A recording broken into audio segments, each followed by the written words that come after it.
ቢሆንም እኔ ሃይሚን አልተዋትም። ሃይሚን መተው አልፈልግም።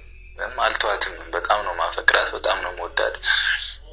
ከማፍቀርም አልፌ በቃ ላይ እንዴት እኔ እንጃ በጣም ነው የምታሳሳኝና በምንም አይነት ሁኔታ ውስጥ እሷን መተው አልፈልግም። ፈጣሪም እኔ እንጃ በየትኛውም ቦታ ላይ በየትኛውም ጸብ ላይ ብንጣላም ብንቀያየም ምንም ብንልም አንድ እንድንሆን ያደርገን ልቦና ይስጠን በቃ እንጂ እኔ እሷን ማጣትም መለያየትም አልፈልግም። ምንም አይነት ችግር ቢመጣ እኔ ልለያትም አልፈልግ ሰው ነኝና ከባድ በጣም እንደደነገጣችሁም እያየሁ ነበረ።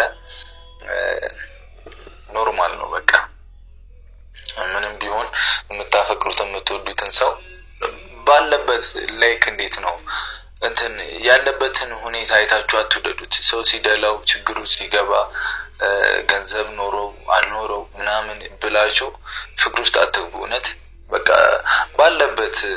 ባለበት አቋም ላይ በማንነቱ ውደዱት፣ አፍቅሩትና እንደዛ ከሆነ በየትኛውም ችግር ቢገጥመው የሚያሰው ምንም ቢያጋጥመው ምንም አይነት ሁኔታ ውስጥ ቢሆን አትለያዩም።